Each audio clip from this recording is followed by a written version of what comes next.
我从未听清过他的耳语，但通过影子每一次的凝结和碎裂，我大概知道了一件事：中烟之简是一面镜子，整理仪容，探究本质，观察被掠去的琐细。镜子是为映照而生，而映照的过程本就是对镜影的主人发出询问。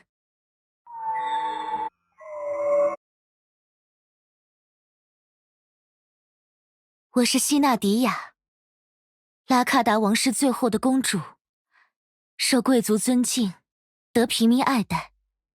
我曾被我的人民怀着敬意与期待，或亲昵，或爱重的称呼为公主殿下，公主殿下，到起床的时间了，还请睁开眼睛，坐起身子。错过了来访的可爱客人，可不能再错过可爱的赠礼呀！客人，礼物？父亲怎么可能允许我收下？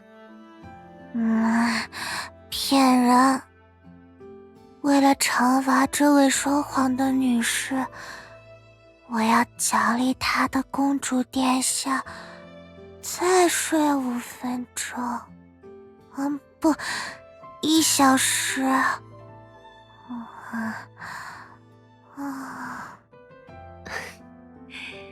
奖励说谎者的同伴并不能成为一项合理的惩罚。要是您坚持为他加码，让充满私心的小错误变成大错误，大臣们就要说不好听的话了。好吧，拿你没办法。艾蕾妮真的好严格哦。这是什么？叶片盛着露水，露水映着晨光，真漂亮。一定是比早晨更早的时候就从田野里把它……等等，天哪，你看见了吗？它有4片叶子呢。怎么好像头一回知道有这样的小草似的？原来公主殿下昨天在原野上滚得满身泥土，并不是在寻找特别的小草。我只是觉得和大家一起玩耍非常开心，况且3片叶也很漂亮嘛。该不会大家努力寻找，赶在晨光之前将它送到这里来，是为了我？小客人们的想法我可不知道哦。不过，要是我在花园里发现了它，我也会将它带到您的枕边。第4片叶象征幸运。愿您拥有美好的一天。希纳迪亚，希纳公主殿下，看来愤怒暂时冲昏了你的小脑袋，已经让你听不清满心忧虑的父亲对你说话了。英明的国王陛下，在您收回不允许我收下任何礼物的命令之前，我不愿意听您说任何话。明明大家都是为了向我分享最喜欢的东西。独裁！公主殿下，做什么？我可不觉得我有说错啊。无论是连龙也会青睐的珍珠，还是装饰着星星的姜饼房子，您都不允许我点头。况且，陛下也知道这有多不讲理，所以才会允许艾蕾妮为我留下这株可爱的小草，让我得以分享这份罕见的幸运。没错，就是分享。正如我现在要与您分享一样。尊敬的陛下，我愿意将象征幸运的叶片献给您，愿您拥有美好的一天。嘿嘿，您被我说服了吗？一半，亲爱的希纳小公主，属于父亲那一半的我已经被说服了，而更为理性的我，依旧对我们王国的象征，一切美好愿望的体现，对您颇具微词。接下来是不是要骂我了？是的，但在此之前，您可以为争取另一半支持做些努力，我的小公主。我需要您回答，作为被整个王国偏爱的公主，您要用什么样的承诺来回馈这些与您分享的赠礼？原来是进入了演说和谈判阶段嘛。可也时间明明已经结束了，真狡猾。好难呀。那就当做一个长期课题吧。在老父亲力不从心向你交托重担之前，你有充足的时间慢慢思考，直到得出你的答案。好吧，那就让我来好好想一想，直到得出一个让你完全心服口服的最棒的回答。公主殿下，你是偷偷把手背在背后藏着什么？瞒不过我的眼睛，快点交出来吧。不可以，我还没有说要分给您。公主殿下，您又在耍赖了。嘿嘿，骗您的啦！江江，是公主殿下最喜欢的星星糖。好啊，露米，你的胆子也太大了，不敢欺骗公主殿下了。我要狠狠挠你的痒痒，知道错了吗？快逃啊！公主殿下追过来呀！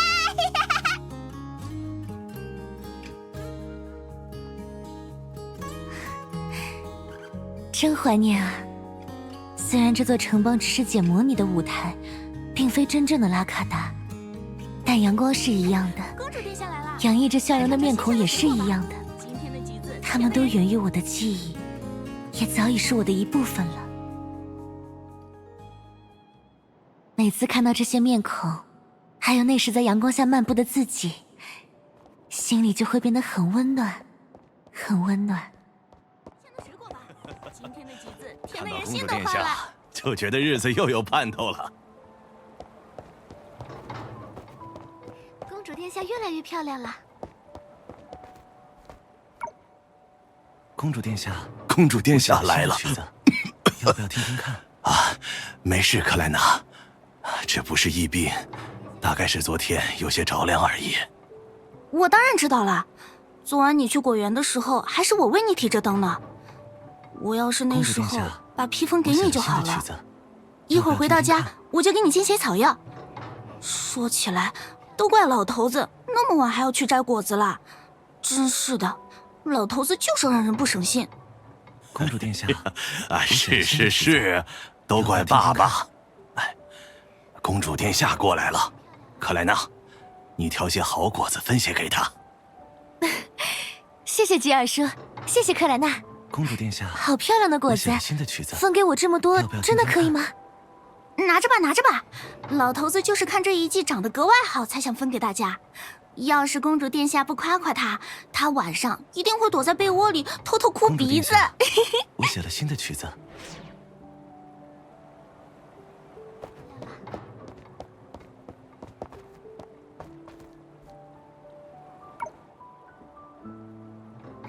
公主殿下，这次我们去了一个偏远的村庄，那里有很棒的温泉，超美味的鱼肉馅饼，哥哥非常开心。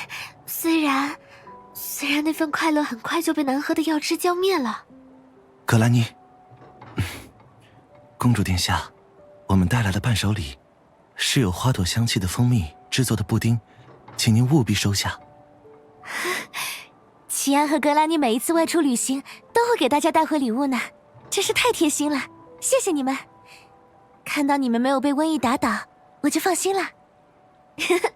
旅行很快乐嘛，虽然哥哥还是会说些让人难过的话，但脸上笑容多了。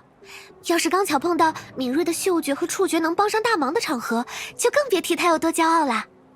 昨天哥哥还大言不惭地说，格兰妮，虽然我做不了骑士，但说不定以后可以做公主殿下的侍卫师。格兰妮，请别让我在公主殿下面前丢人了。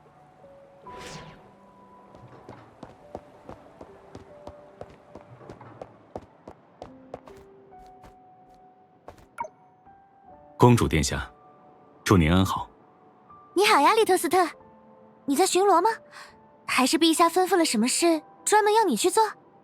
禁卫捉住了在逃的疑犯，我们刚结束审讯，我正要向国王陛下汇报情况。啊，你一定很高兴吧？连嘴角上扬的弧度都比平时多了那么一点点。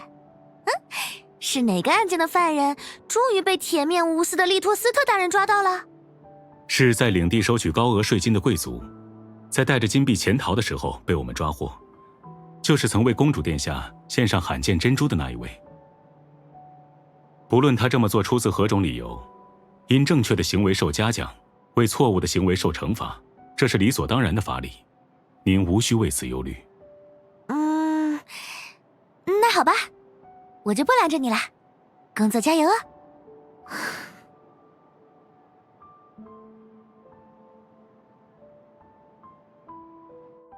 拉卡达曾是久经磨难的国度，但自公主殿下诞生的短短10数年里，王国迎来了难能可贵的喘息时间。王国将公主殿下视为幸福的象征，一度失去希望的人们不吝将一切美好的愿景寄托在公主身上。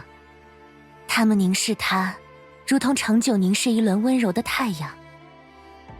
太阳的光芒驱散了瘟疫的阴云，暂时脱离苦痛的人们，一边在有限的生命中体会收获的喜悦，一边探寻缺憾的人生究竟能拥有何种可贵的价值。直到那一天，塞隆降下流星，凝滞的星星为拉卡达带来了放逐时间的魔咒，那是名为不朽的恩赐。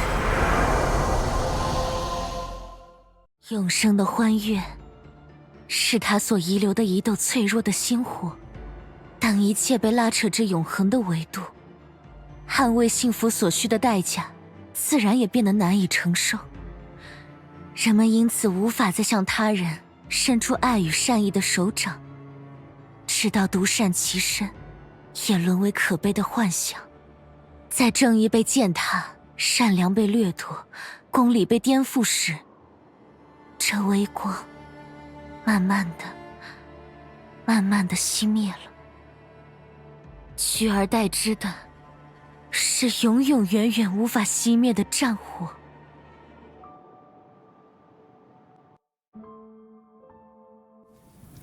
烟尘代替异云，再次遮蔽了太阳，绝望与忧惧化作成倍的苦难，充斥着这个数次沉沦于战乱的国度。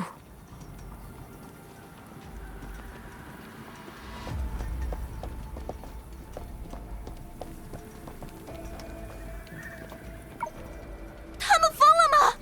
烧掉田野、果园和农庄，结果难道不是有更多的人挨饿？这个城邦的人都疯了，牢狱里的人都快比外面的更多了吧？就连国王陛下也没办法。说的也是，监狱还管饭呢。事到如今，我还能指望什么？既然道理讲不通，那就只能用拳头和他们说话了。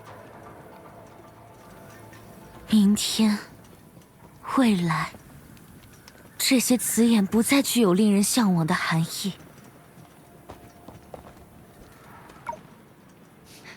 听好了，陆敏，现在哪怕是1块糖也无比珍贵，它可以让你在需要逃跑的时候有更多力气迈开你的腿。你，妈妈，你不要生气，我知道错了，我再也不会把东西分给其他人了。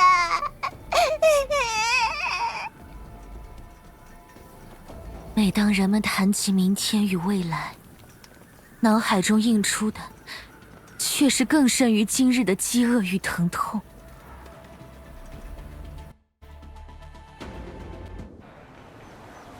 即便是这样，也只能活着。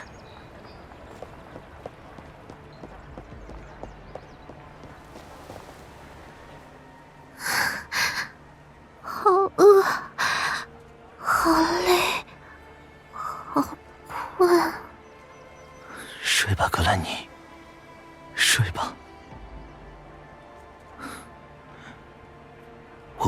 甘草的气味，这里能让我们睡个好觉。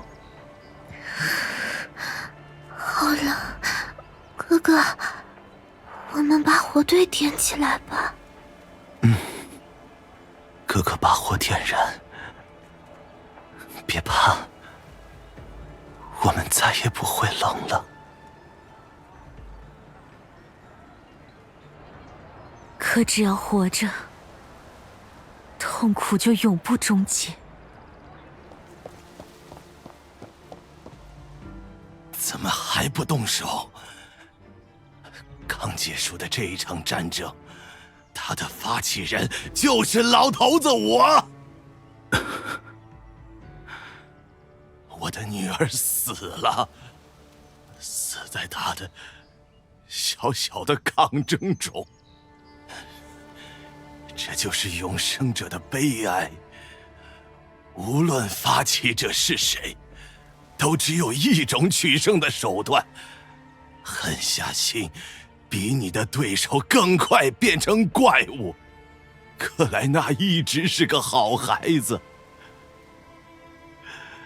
他只是嘴巴厉害些，心肠可比谁都柔软。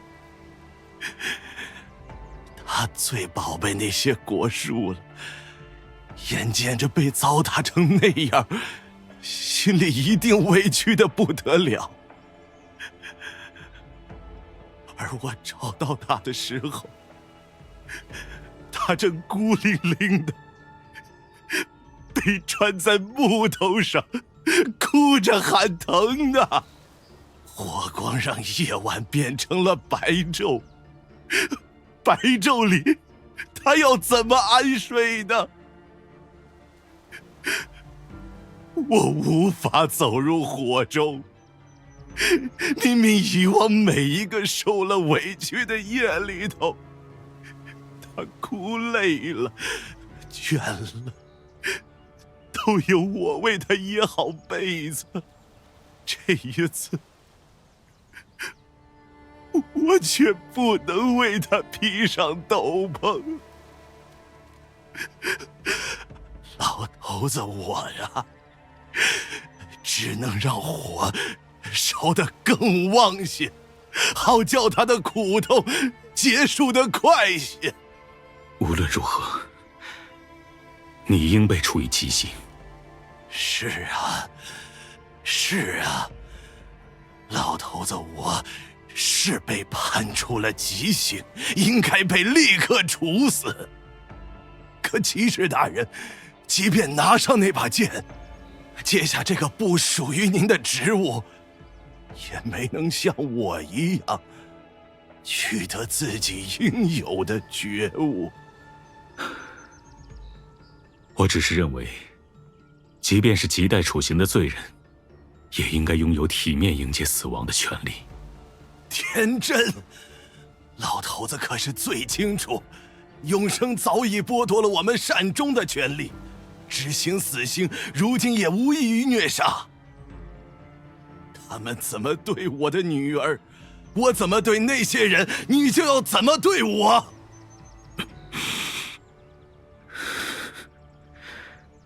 够了，利托斯特，你不必这么做。你想要遵照的，只是人类原本应该恪守的规则；想要守护的，只是拉卡达公正的法理。不该由你承担这些，让我来做代行刑官吧。如此一来，吉尔叔也能。公主殿下，您来了呀。老头子没有颜面见您，可老头子见着您，还跟以前一样高兴。老吉尔不后悔犯下重罪，但老吉尔不愿意让您沾了罪人的污血，这比让我死了更痛苦。骑士大人，把剑给我吧，我愿意自行了断。我的职责绝不假手于人。公主殿下，请您退后。你想离开吗？我可以带你走。已经够了，父亲，不要再打仗了，没有意义，也不要再出行了。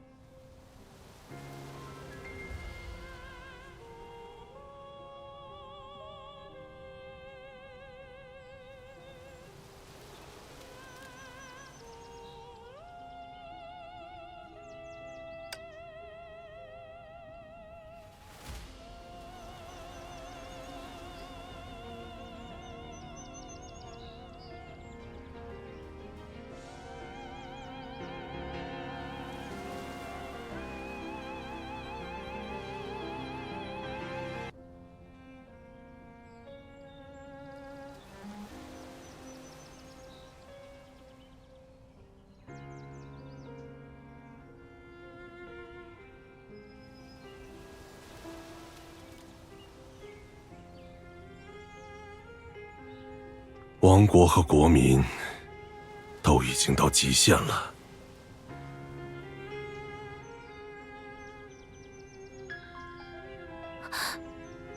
陛下，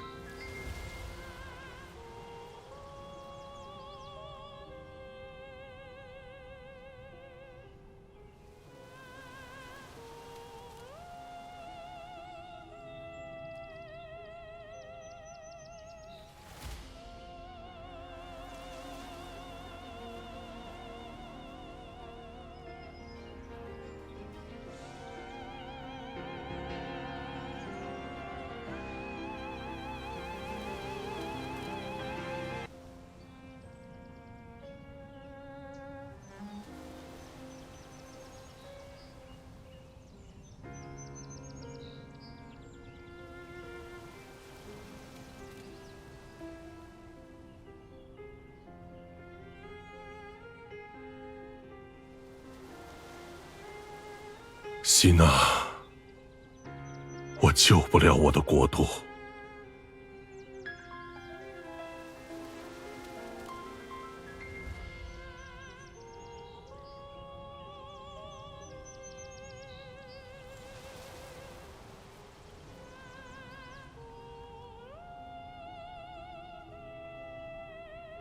事实上，在我们获得永生的那一刻，拉卡达就永远的死去了。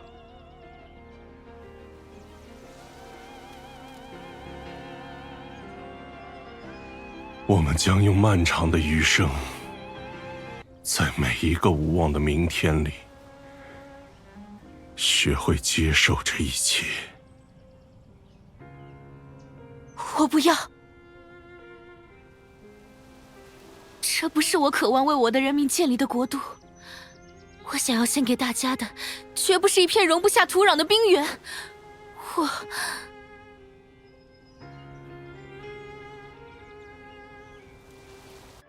我是王国的象征，是人们愿望的体现。可是，哪怕浑身泥泞，他们也不希望我身上沾染一点血污。人们内心渴望着美好的东西，在流星降临之前，他们不吝惜将这些给予我，又因倾注温柔与爱意获得喜悦，从而给予更多的人。如今，他们却因为依旧保有这样美好的渴望，而无比痛苦。若要令渴望重新生根发芽、枝繁叶茂，需要足以承载良知和道德的土壤。作为拉卡达的公主，我将不惜一切，为大家创造沃土，开垦田野。在这样的世界里，人们不必因恪守准则而遭受内心的谴责，不必因分出糖果而无比愧悔，更不用因公益背后的代价而不敢行义举。我想要回馈给我的人民的，就是这样的国度。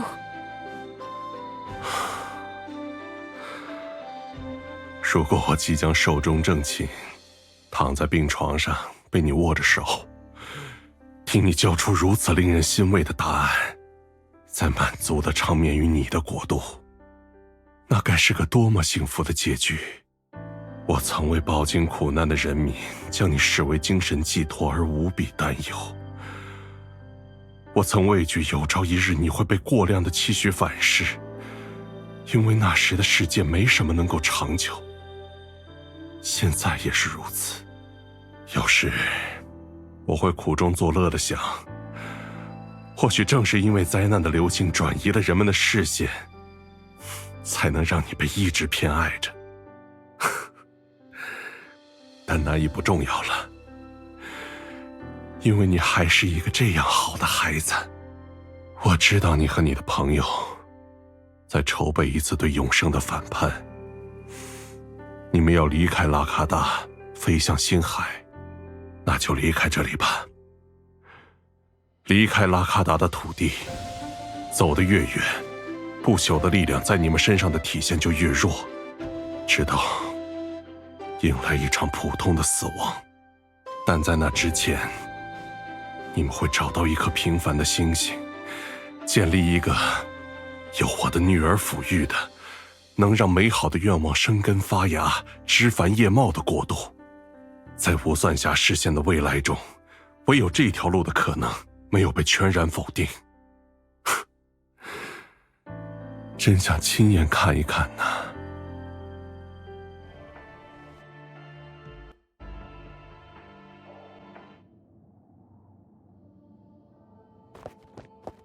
人们究其一生思考生与死的真谛，在自生向死的旅途中，寻找生存或死亡的理由。您不能和我们一起走吗？当然，这是我的王国，我有挽救这个已经死去的星球的义务。我知道我救不了他，我将和不愿或不能离开这里的人们一起见证他，陪伴他。不要露出这副表情，这是我的国度，不是你的。不要返航，你新生的星球绝无拯救拉卡达的义务，正如你的使命中绝不包含背负另一个国王的人生。我亲爱的女儿，你名字的含义是信仰的光芒，那便追随你为自己找到的光，去做你想做的事吧。父亲永远爱你。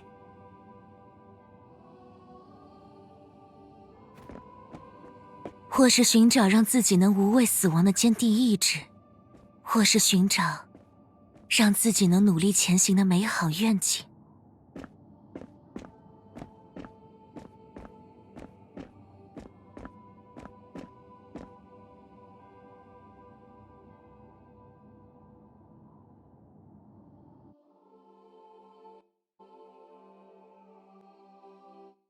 我来接你了，希纳迪亚。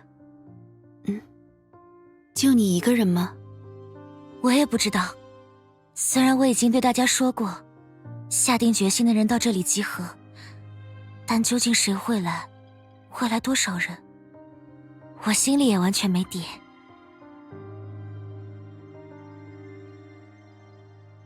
祝您安好，公主殿下。我是代替国王陛下来为您饯行的，让您失望了，我不能跟您一起走。但我为您带来了陛下准备的礼物，这些星辰魔方里存储着拉卡达的技术，能够复现过去，保存当下，勾画未来。要小心，其中的某个魔方或许藏着能把人砸到掉下眼泪，脑袋上的肿包1个星期才消的可怕武器。等到长大之后，就把它还给我。艾蕾妮，你果然是最好的好人。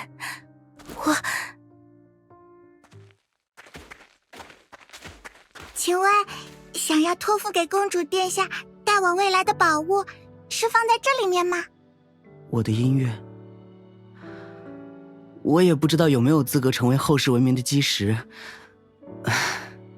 也没有那么高尚，只是想要留下点什么。我总得留下点什么吧。留在手里早晚要毁掉。一想到这些还能和公主殿下一起飞到天上，我夜里看星星都会多点盼头。我现在的确只为公主殿下的星星做了点微不足道的事，但在千百年后的人眼中，肯定是特别了不起的大事。你们……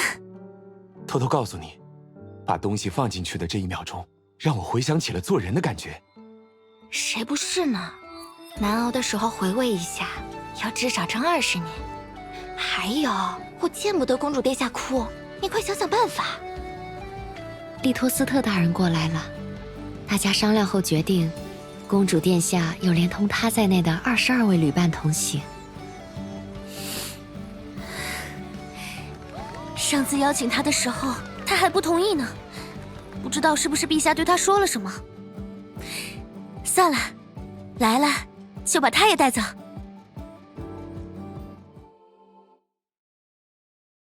希纳迪亚，你准备好了吗？要出发了。22名同伴已经到齐了，再加上娜娜和我们的队伍一共有24人。艾琳妮，我们要走了。公主殿下，路上小心啊。艾琳妮，你一定还有什么话没跟我说，快点说啦，再不说就来不及了。对不起啊，公主殿下，我想要为您找到幸运的四叶草，但我没能做到。2片叶象征着信念，起初我想把它交给您，可是我反悔了。信念还是留给我吧。这样一来，在仰头望向星空的时候，我就能坚信公主殿下正幸福地生活在其中一颗上。世界的物质与能量总和是守恒的，一颗星星消逝，另一颗星星闪烁。苦难的流星降下，大地却升起一颗希望的星星。这是死去的拉卡达交还群星的新生，是一个文明曾经闪耀的正面。